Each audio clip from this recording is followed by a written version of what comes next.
Welcome into the In the Money podcast for KeenelandSelect.com for Saturday, August 31st. And we're going to Kentucky Downs, where it'll be opening day. Big fields, as usual, with those big purses down there. And there are 4 stakes races that make up the late pick 4 that we're going to take a look at. We'll go through the races one by one, and then we'll give you our pick 4 tickets. By the way, Tom Leach, along with Jim Goodman from Keeneland. Jim, let's jump into the 7th race, the One Dreamer, fillies and mares 3 and up, going 1 mile and 70 on the turf. And you and I were chatting before we started taping this program how, and this is typical for down there, it's just hard to narrow these fields down. And do you have any luck doing that in the One Dreamer?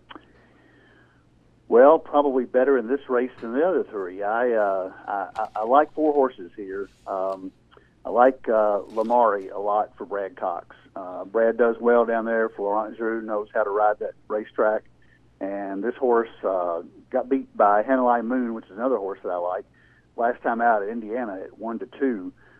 Bridgman rode her that day, and Giroux must have been somewhere else because Giroux had ridden her all 6 times before that, and with 4 wins. So Florent picks her back up. You never know how a horse will take to Kentucky Downs when they haven't been there, but Brad Cox gets them ready. Horse has shown some really decent works since that last time out in July. $250,000 purse they're going for here, so I like Lamari a lot here. Classy Act for Joe Sharp and Bashiza almost won the Kentucky Downs Preview Ladies Turf at Ellis Park. Just got beat by Neck to Callio and Classy Act. It was a blanket finish.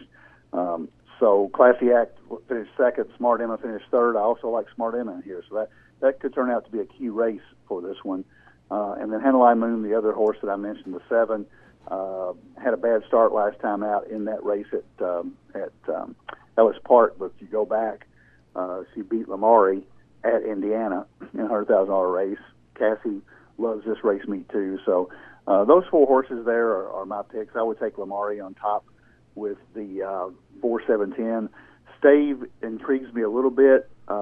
She seems like she's a step below these, though. The buyers just don't match up. But if you go back, she's always in the money. She's always one of the favorites, and she's going to get a lot of play here for Larry Jones. But Lamari is my pick in the One Dreamer.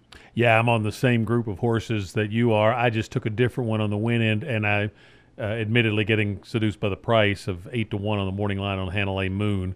I like the 91 buyer off the layoff, real jump up, and then, as you mentioned, had trouble in the most recent. So if you could draw a line through that, kind of expect her to build off that 91, then she could be awfully tough here.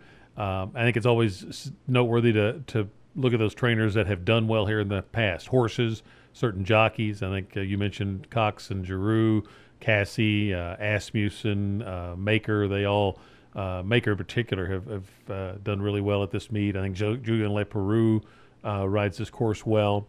So Hanalei Moon for me, with the others that you mentioned, Classy Act, Lamari, Stave, and Smart Emma. I'm going to take all of them when we get to the pick 4. I couldn't come up with a real strong opinion here. The 8th race is the Tourist Mile, named for the former Breeders' Cup Mile winner. 3-year-olds and up, going 1 mile on the turf.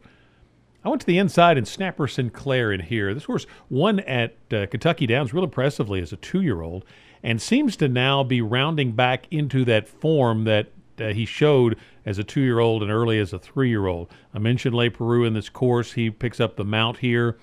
95 buyer last time was a lifetime best. You got the win at Kentucky Downs. You might get a little bit of a price, well drawn there. I think you could do worse than doing a 4-horse exacta box of the 4 horses that have won at Kentucky Downs, because the others are Next Shares, Hembry, and Mr. Cub. And that wouldn't be a bad exacta box of those 4. And I think all of those 4 are viable contenders in here. If you want to go one more deeper, Parlor's a horse that has run well here. He's a horse that I never, you have certain horses that you are always there on the wrong day or miss the right day, and that's kind of what Parlor is for me. I had a big trifecta ticket going to him, or would have paid big on Stephen Foster night, and he was 4th at a big price by less than a half length. And if he just held on to one of those top 3 spots, it would have been good. So I may have to throw him in there just out of a fear that he'll beat me. But Snapper Sinclair is the one I'm going with. How about you? I thought this race was totally wide open, and I went to Parlor. I love the 12-1 morning line. I don't think you're going to get that because a lot of people are going to look back and say, okay, the horse hasn't won at Kentucky Downs, but he's finished second twice and third once, and he got a great buyer, a 96 buyer in the Old Friends last year, and then an 85 almost won the Dillon Grounds Derby in 2017. So he's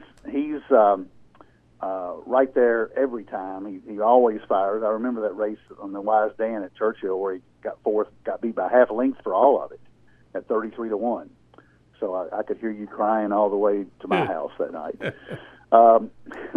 So I'm going to take Parlor here on top, but when I get the pick four, I'm going to use Next Shares, the 2, Embry, the 4. I didn't use Snapper Sinclair simply because he hadn't been on a turf in a long time. He hadn't been on a turf since Keeneland in October of last year and didn't run very well there. I know he's got that win at Kentucky Downs, but they turned him into a dirt horse. Not sure if he's going to take right back to the turf. So I'm not going to use him. I'm going to use Embry certainly, and coming out of the 4-star Dave at Saratoga, grade 1, only got beat 4 lengths by Got Stormy. The Great Wide Open, the 10 horse for Connor Murphy and Jimmy Graham. Mr. Cub, the horse that you mentioned. I think you can go as deep as you want to here because I certainly don't think that this is a chalky race at all. I think it's going to be wide open. Next Shares might be the morning line favorite, but I don't think that he's anything close to a lot. Going deep here in the pick 4. The Exacta Systems Juvenile Fillies stake is the next one, the 9th. It's 2-year-old fillies going a mile on the turf. And full field again here. Not a lot of form to go on. Where did you land? I landed on a bunch of them. I took Kenny McPeak with 2-year-old fillies is amazing. And Little Miss Hot Mess took 3 times to break her maiden. Broke it at Ellis Park. Got some turf breeding there. I just think McPeak with a 2-year-old fillies is just tough, and I think this race is wide open. So that's a 20-1 morning line that I like. Weekend fun for Asmussen.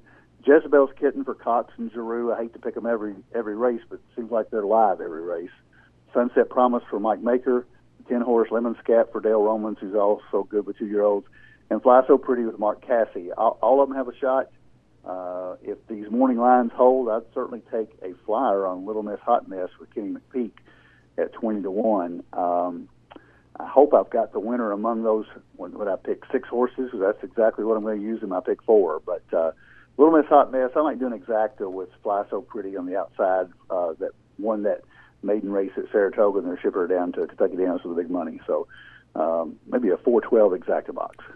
I ended up taking Jezebel's Kitten for the Cox Giroux team. Horse was really heavily bet in the debut and then went out and won the race.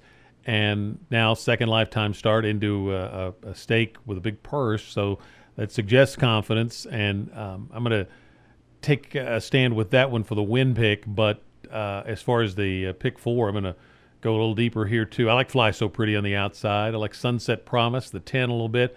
And I'm going to throw in Weekend Fun. First time on the turf, but by More Than Ready, and those More Than Readies love the grass. So I think Asmussen trains. So I'm going to throw that one in. He's had quite a nice year with the 2-year-olds. So those 4 are the ones I'm going to use in that race, and that gets us to the 10th. This is the 2-year-old boys going a mile on a turf. And I'm going to hold it to 2 here when we get to the pick 4. My win pick is Are You Kiddin' Me? This is Mike Maker, and he loves to win there at Kentucky Downs, does it often. Horse won the debut at Saratoga at a mile on a 16th. So it's hard to win at Saratoga on debut, hard to win at a mile on the 16th on debut. This horse did both. So I think that stamps him as one with some talent. So I want that one, but I'm also going to take another Saratoga winner, Our Country, the 9. I'm using in the body of the race, I probably won't use it on the pick 4 because it'll make the ticket too expensive. But Beyond Gone for McPeak hadn't flashed anything in particular that's impressing, but horse is stretching out for the first time, and that's usually right in Kenny's wheelhouse. Asmussen Le Peru team on the 1, Memorable's worth a look. Automate the 6 I included. So I'm going to key around Are You Kidding Me with all of those horses within the 10th race itself, but I'll go a little more narrow when we get to the pick 4 just because of the price of the ticket. So who do you like in the Juvenile? I like Are You Kidding Me, but I also like Nighttime, the 4-horse for Dale Romans, coming out of the Ellis Park Juvenile. Got beat by Rowdy Yates, who was pretty impressive that day. I like Doc Boy for Michael Stidham, simply because of Stidham and Giroux. Beyond Gone for Kenny McPeak, the 2-year-old Angle. Peace Achieved, the 12-horse for Mark Cassey. Our Country, I can't imagine they're going to ship Our Country from Saratoga down to Kentucky Downs with 3 days rest, because he ran yesterday, so, and with anticipation. So that was August 28th. I looked at that race and I said, I played him yesterday because Fighting CB won that race for Kenny McPeak. And yeah, knocked me you're out right. of my pick 4. So I got to believe Our Country's going to scratch out of there. So if they run him on 3 days rest, though, obviously he didn't get taken much out of on that in the grade 3 at Saratoga. So he certainly fits in here if they do ship it down. But again, going to go deep in the pick 4. Are You Kidding Me makes as much sense as anything with that Saratoga win. That it is tough to win up there. And they took the entries for these races before they ran yesterday, so right. Makes sense that he would probably scratch out. And if he does, I think I would probably toss in the McPeak stretch out and take a little flyer on that horse, Beyond Gone. So let's get to the pick 4. I'm going to use the 5 I mentioned in the first leg, 3, 4, 7, 9, 10. Then I'm going to keep it to 4 horses. I'm going to leave out Parlor. We'll go 1, 2, 4, 9. But if you want to add one, I would definitely put Parlor next on the list. But keep the ticket reasonably affordable. I'm going to leave Parlor out. I'm going to go 6, 7, 10, 12 in the 9th race, and then 5, 11 in the last leg. And that's an $80 ticket for 50 cents. And you might as well take a little bigger swing at these races because the payoffs are going to be great if you can hit something, multi-race wagers or within the race, because you're going to have these big fields and especially these 2-year-old races with horses coming from various locations. So the key is if you can find 1 or 2 winners a day down there at Kentucky Downs, you can have some good days for that very short but lucrative meet. How about your pick 4 ticket? Well, I took a stand in the first race. I'm either going to be in or out. I singled Lamari for Brad Cox and Florent Giroux. So I'm singling the 9 in the first race, and I've got all kinds of money to play with. So I went 5 by 6 by 5 the rest of the way for $75. In the 8th race, I used 2, 4, 5, 9, 10. New next shares, Embry. I'm going to use Parlor. Don't leave him out. You'll regret that. Mr. Cub the 9 and Great Wide Open the 10. So 2, 4, 5, 9, 10. Going 6 deep in the juvenile fillies with 4, 6, 7, 10, 11, 12. Little Miss Hot Mess, Weekend Fun, Jezebel's Kitten, Sunset Promise, Lemon Scat, and Fly So Pretty.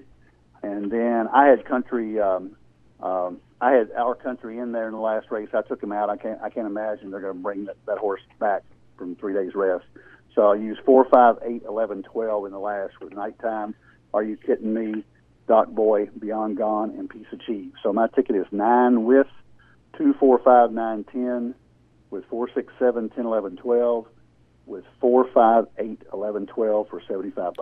Me leaving Parlor out gives you a chance because if I put him in, he's got no shot. It's funny how we horse players think on things like that. But fun card, big weekend up at Saratoga as they close out their meet. Del Mar's still going, so it's a great weekend. College football cranking up. So you're watching games. Make sure you have money in your Keeneland Select account so you can play some of these races while you're watching the games. And we'll be back next week for another edition of the In the Money podcast for KeenelandSelect.com.